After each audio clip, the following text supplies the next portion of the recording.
పొద్దున్న లేచిన దగ్గర నుంచి మనకు తెలిసిన వాళ్ళకంటే తెలియని వాళ్ళు, స్కామ్ చేసే వాళ్ళు, ఇట్లాంటి వాళ్ళు మనకి ఫోన్స్ ఎక్కువ చేస్తా ఉంటారు.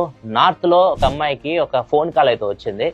అవతల సైడ్ నుంచి స్కామర్ ఆయన అమ్మాయికి ఏం చెప్పాడంటే, మీ ఫాదర్ నాకు డబ్బులు ఇచ్చాడు 12,000 రూపాయలు, అవి నేను తిరిగి ఇచ్చేయాలనుకుంటున్నాను అని చెప్పేసి అమ్మాయికి వరుసగా మెసేజ్ పంపిస్తున్నాడు. డబ్బులు వేయట్లేదు, మెసేజ్ మనకు బ్యాంక్ లో అకౌంట్ లో డబ్బులు క్రెడిట్ అయినట్టు మెసేజ్ వస్తుంటాయి కదా, వాటిని ఎడిట్ చేసేసి 10 రూపాయలు పంపించడం, 10,000 పంపించడం, ఇట్లా 30,000 రూపాయలు వేసాడు. అంటే మెసేజ్ పంపించాడు, 30,000 రూపాయలు వేస్తుంటే మెసేజ్ అయితే పంపించాడు. అమ్మాయిని అడిగాడు, వచ్చినాయా తల్లి అంటే, వచ్చినాయి అంకుల్, కాకపోతే మీరు 30,000 రూపాయలు వేసారు, పొరపాటున 12,000 రూపాయలు నాకు రావాల్సింది అన్నట్లు అమ్మాయి అనింది. అయ్యో తప్పు అయిపోయింది తల్లి, నాకు ఆ 18,000 రూపాయలు రిటర్న్ చేసేసి అని చెప్పేసి అన్నాడు. నేను ఫోన్ పే నెంబర్ పంపిస్తాను, ఆ నెంబర్ కి 18,000 రూపాయలు నువ్వు పంపించు అని చెప్పేసి అంటే, సరే అంకుల్ అని చెప్పేసి అమ్మాయి ఏం చేసింది, సేమ్ ఆయన చేసిందే చేసి ఆయన పంపించిన మెసేజ్ కాపీ చేసి పేస్ట్ చేసుకొని అక్కడ 10,000 రూపాయలు తీసేసి 18,000 రూపాయలు పెట్టి ఆయనకు పంపించేసింది. అంకుల్ పంపించాను, వచ్చినాయా అని అడిగింది. మనోడు దిమ్మ తిరిగిపోయింది. లాస్ట్ కి తిట్టి ఫోన్ పెట్టేసింది, పిచ్చిదానిలా కనిపిస్తున్నాను నీకు అని చెప్పేసి. ఇట్లా స్కామర్ నే ఆడుకుందామాట.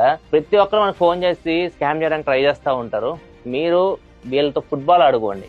మీరు వాళ్ళు డబ్బులు అడిగితే ఇట్లానే రివర్స్ లో ఏదో ఒకటి చేసి వాళ్ళని తికమక్క పెట్టేసేయండి. చాలా మంది అయితే స్కామర్స్ దగ్గర నుంచి కూడా డబ్బులు గుంజుతున్నారు. ఇప్పుడు మంచిగా ఉంది, సొసైటీ అయితే కొద్దిగా ఎడ్యుకేట్ అవుతుంది, చాలా హ్యాపీగా అనిపిస్తుంది. మీరు కూడా కొద్దిగా ఎడ్యుకేట్ అవ్వండి, మీ చుట్టుపక్కల ఉన్న ఎడ్యుకేట్ చేయండి. ఇట్లాంటి స్కామర్స్ గురించి, స్కామ్స్ గురించి. మీరు కష్టపడి సంపాదించుకున్న డబ్బులు మీ అకౌంట్ లో ఉంచుకోండి, వాళ్ళ అకౌంట్ లోకి వెళ్ళకుండా చూసుకోండి. నచ్చితే లైక్ చేయండి. ఇలాంటి మరింత ఇన్ఫర్మేషన్ కోసం మన అకౌంట్ ఫాలో అయిపోండి.